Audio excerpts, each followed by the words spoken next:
Bismillahirrahmanirrahim. Assalamualaikum viewers. I am Dr. Muhammad Salim Iqbal. Today I am here with another important topic. But before I proceed to today's topic, I request you to subscribe my channel and press bell icon. Today I am going to talk on hemorrhoids. Hemorrhoid is a very common clinical condition, but patients don't present to surgeons or physicians because of some social reasons. At the end of my today's lecture, you will be able to define hemorrhoid, what is pathophysiology of hemorrhoids, what are different classifications of hemorrhoids, causes and clinical features of hemorrhoids, diagnosis of hemorrhoids, and different treatment options for hemorrhoids. How we define hemorrhoids? The word hemorrhoid is derived from Greek word mean bleeding. Hemorrhoid is derived from haima, mean blood, and rous, mean flowing. Hemorrhoids are defined as an abnormal swelling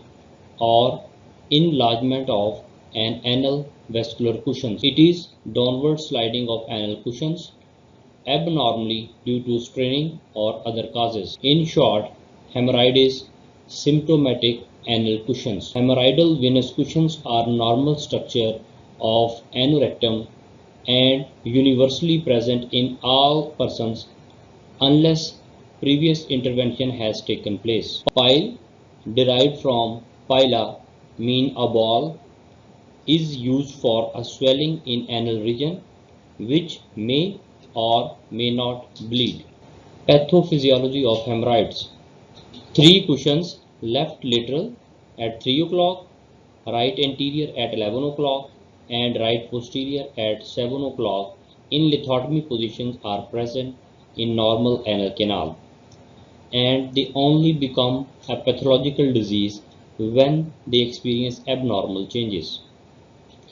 Anal cushions are aggregation of blood vessels, arterioles, venules, smooth muscles, and elastic connective tissue in submucosa that normally resides in left lateral, right posterolateral, and right anterolateral anal canal. They are important for continence, contributing to at least 15 to 20% of anal closure pressure, and act to protect anal sphincter muscles during passage of stool.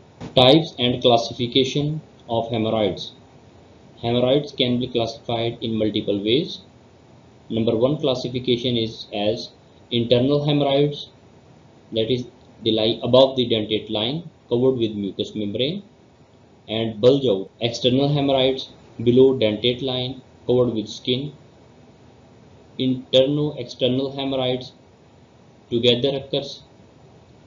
Second classification is primary hemorrhoids and secondary hemorrhoids.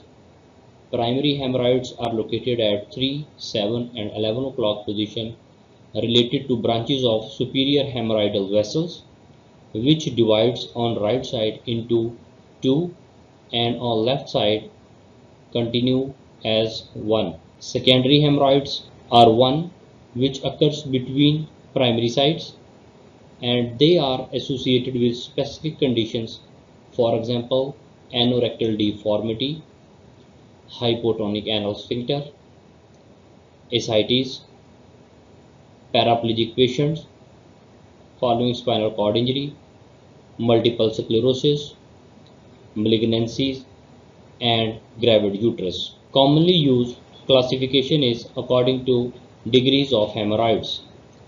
First degree hemorrhoids.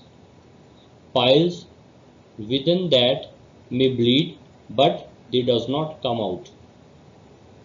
Second degree hemorrhoids. Piles that prolapse during defecation but returns spontaneously. Third degree hemorrhoids. Piles prolapse during defecation and can be replaced back only by manual reduction. Fourth degree hemorrhoids. Piles that are permanently prolapsed. I want to bring your attention towards an important slide. What are differences between internal and external hemorrhoids? Internal hemorrhoid lie above dentate line. External hemorrhoids lie below dentate line. Internal hemorrhoids develop from embryonic endoderm while external hemorrhoids develop from embryonic ectoderm. Internal hemorrhoids are covered by columnar epithelium of anal canal. External hemorrhoids are covered by squamous epithelium. Internal hemorrhoids are not supplied by somatic sensory nerves, so they are painless. External hemorrhoids are innervated by cutaneous nerves that supply perianal area, so painful. Internal hemorrhoids are due to branches of superior rectal artery, while external inferior rectal artery. Internal hemorrhoids prolapse outside the anal canal. External hemorrhoids are prone to thrombosis if veins rupture, and they are labeled as thrombosed piles. Etiology of hemorrhoids: hereditary, then morphological. Weight of blood column without valves causes high pressure. Veins in the lower rectum are in loose submucosal plane, but veins above enter in the muscular layer, which on contraction of muscle increases venous congestion below, and it is more prevalent in patients with constipation. Superior rectal veins have no valves as they are tributaries of portal vein, and so they cause more congestion. Other causes of hemorrhoids are straining, chronic constipation, hard stools, low fiber diet, overpurgation, carcinoma rectum, pregnancy, prolonged sitting, portal hypertension, which is rare cause, then spinal cord injury, loss of rectal muscle tone. During pregnancy, factor causing hemorrhoids are raised progesterone relaxes the venous wall and reduces its tone. Enlarged uterus compresses the pelvic veins, and constipation is also a common problem.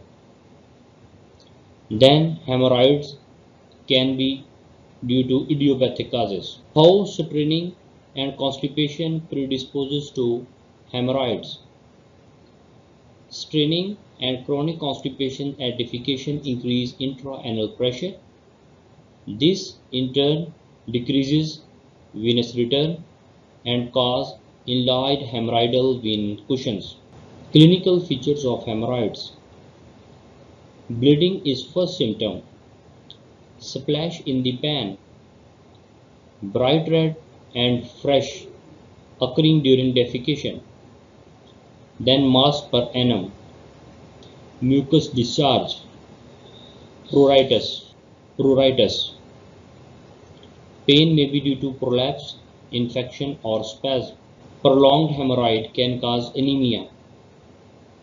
On inspection, prolapsed piles will be visualized. On PR examination, only thrombosed piles can be felt. Through proctoscopy, exact position can be made out as bulge into proctoscope.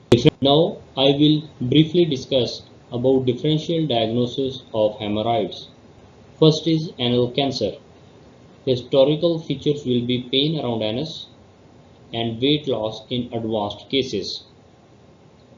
Physical examination findings will be ulceration. Physical examination findings will be ulcerative lesions around anus. Then anal condylomata. Historical features will be anal mass without bleeding. Then physical examination findings will be cauliflower-like lesions. Then third differential diagnosis is anal fissure. Tearing, pain and bleeding with bowel movements. Painful rectal examination with fissure will be visible on physical examination. Then colorectal cancer.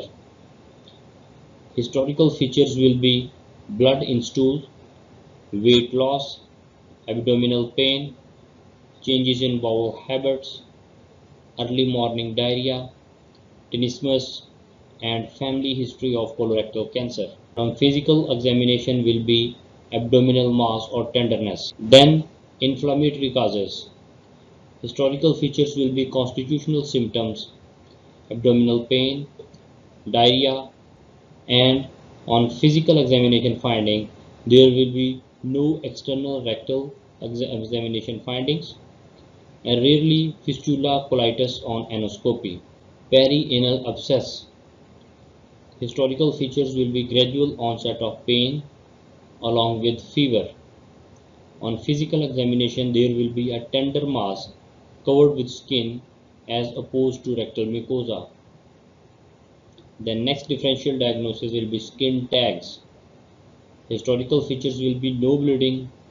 On physical examination, tags will be visualized around anus, covered with normal skin, not mucosa. Complications of hemorrhoids. Profuse hemorrhage may require blood transfusion. Hemorrhoids may strangulate. They may thrombose. They may ulcerate. They may undergo gangrenous changes, fibrosis, and they can cause anal stenosis.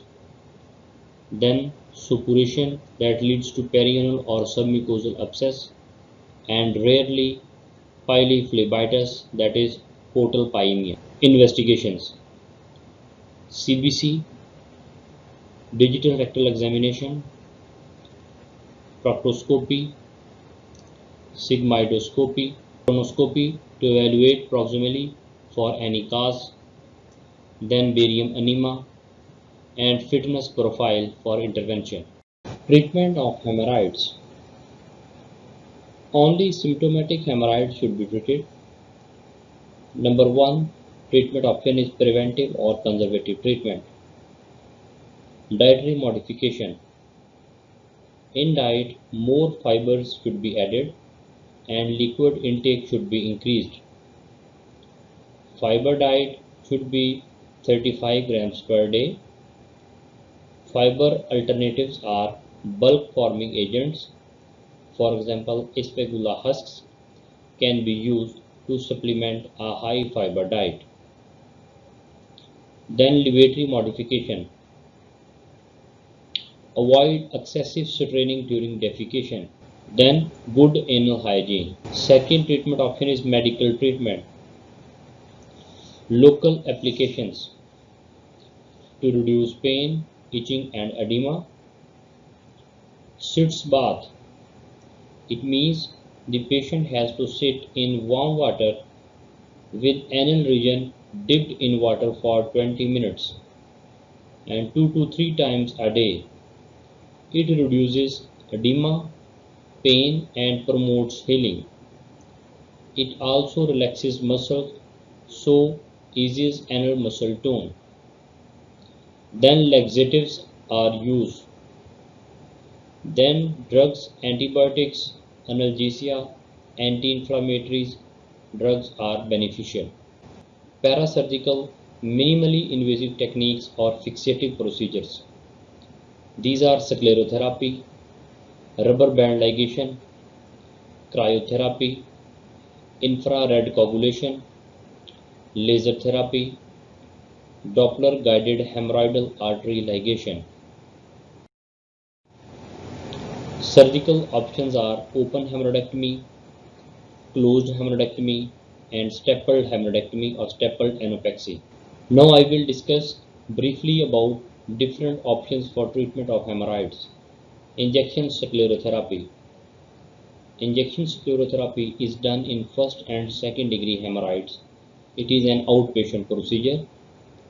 Using proctoscope and Gabriel syringe, 3 to 5 ml of 5% phenol in almond oil is injected into submucous plane just above anorectal ring into the pedicle of hemorrhoid. All 3 piles can be injected separately 3 to 5 ml to each side in single sitting. Technique can be repeated after 6 weeks. The drug used causes fibrosis in submucosal region.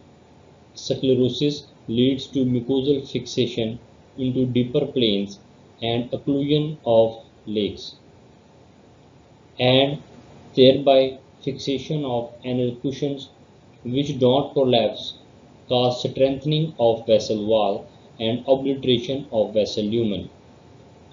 It is quick and painless and give 95% cure rate in first degree piles. Contraindications of injection sclerotherapy are thrombosed or prolapsed piles, proctitis, fissure, fistula in ano, pregnancy and diabetes mellitus.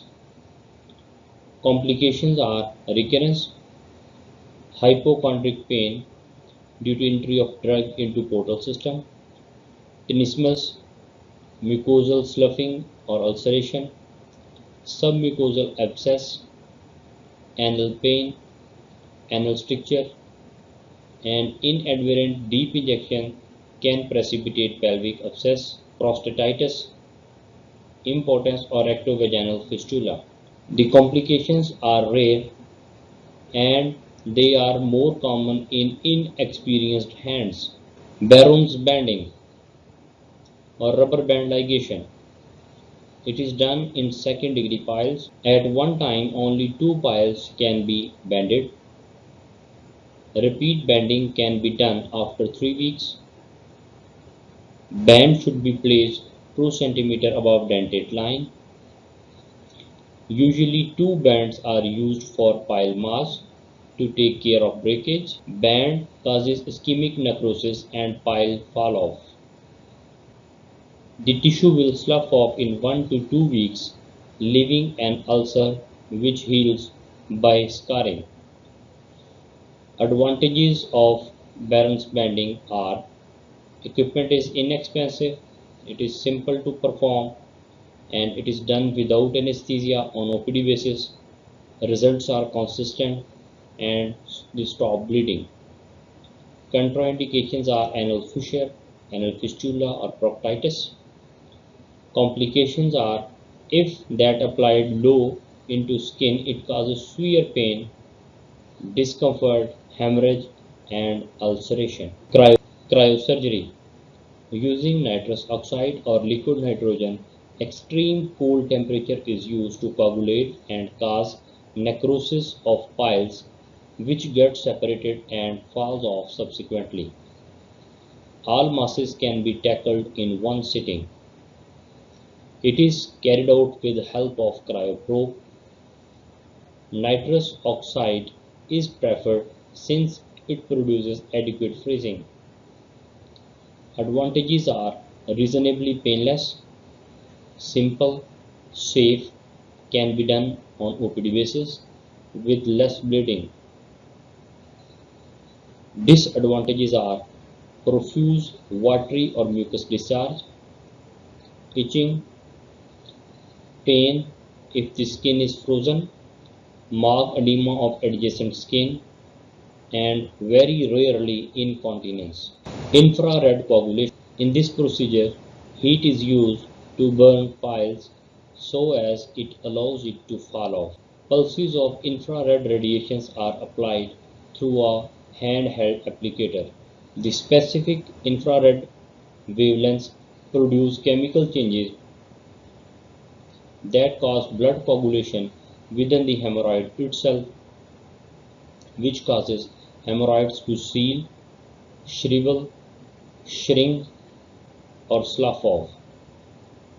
It is done in first, second, and third degree piles. It is contraindicated in external piles and proctitis. Long-term results are not good. Equipment is expensive and sometimes multiple sessions are needed. Laser therapy. For third degree piles, ND, YAG, diode and carbon dioxide lasers can be used, but they are expensive and tedious. Intense beam of light interacts with tissue and can be used to cut, coagulate or ablate tissues.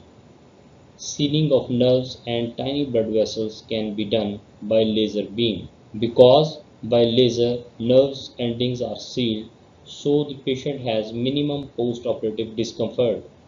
Advantages are less operative time, less intraoperative and postoperative bleed, less pain, rapid healing, and it can be done under local anesthesia or spinal anesthesia, less complications, minimal pain and constipation and urinary retention. Disadvantages are it needs skill, non-contact burning can occur, secondary hemorrhage due to heat tissue destruction, and rarely it can cause injury to sphincters.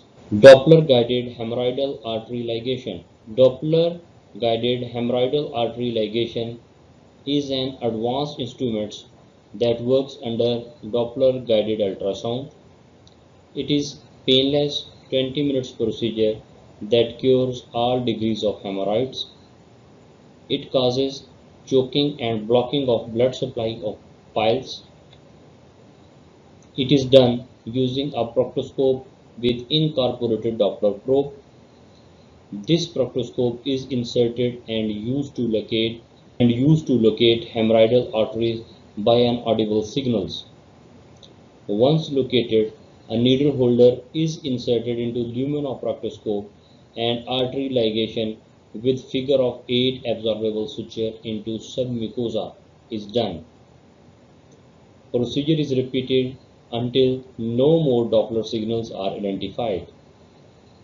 Advantages of this technique are no anesthesia is needed, no or less blood loss, less pain, recovery is good, done as a daycare surgery procedure, early return to work, and it is safe in diabetic, cardiac patient, old age patient, and in pregnancy. Procedure for prolapsed hemorrhoid, also called stappled hemorrhoidopexy, stappled anopexy. It is circumferential excision of mucosa and submucosa 4 cm above dentate line using circular hemorrhoidal staple. It is circumferential excision of mucosa and submucosa 4 cm above dentate line using circular hemorrhoidal stapler passed per annuli. Minimally invasive procedure for hemorrhoids. Advantages are it is less painful, less blood loss, faster recovery, short hospital stay, and equally efficacious. It is done only for prolapsed piles. Disadvantages need for experience in advanced surgical skill. It is more expensive procedure, may cause a full thickness excision of rectal wall, may injure anal sphincter, improper pulse string suture cause incomplete donut leading to severe hemorrhage. Contraindications, anal fissure and fistula in ano are contraindications. Open operative methods. Open surgery is still gold standard. Hemorrhoidectomy is best treatment for hemorrhoids. Hemorrhoidectomy is performed using an open or closed technique. Both involves ligation and excision of hemorrhoids, but in open technique, anal mucosa and skin are left open to heal by second intention, and in closed technique, the wound is sutured. Efficacy of surgery is 95% with 2 to 5% recurrence rate. Indications are 3rd and 4th degree piles, failure of non-operative methods, and fibrosed piles. Milligan-Morgan technique or open method. It is done under anesthesia and in lithotomy position. Sphincter is dilated initially to reduce postoperative pain. Skin is held in Ellis forceps. Internal wile is held with artery forceps. Skin is cut in V-shaped manner and internal sphincter is separated and pushed up. Pedicle is transfixed with vicryl or catgut and distal part is excised. Postoperatively, sitz bath, antibiotics, analgesia and local applications are given. Hill-Ferguson or closed method. Incision is made around pedicle mass. Pedicle is dissected to proximal base. It is transfixed with 2-0 vicryl. Mucosa and skin is sutured using 30-vicryl or Dexon with proper hemostasis using cautery. Post-operative care is same as described previously. Newer methods: hemorrhoidectomy with hormonal scalpel or ligashore. Hemorrhoidectomy can be done with less post-operative pain, but tissue tearing may precipitate secondary hemorrhage. These procedures are done successfully in developed countries. Post-operative complications. Post-operative complications of hemorrhoid surgery: pain due to spasm, nerve irritation or muscle injury, retention of urine, reactionary or secondary hemorrhage, anal stricture, anal fissure, recurrence, anal discharge, incontinence of feces or gas. Management of strangulated, thrombosed or gangrenous piles.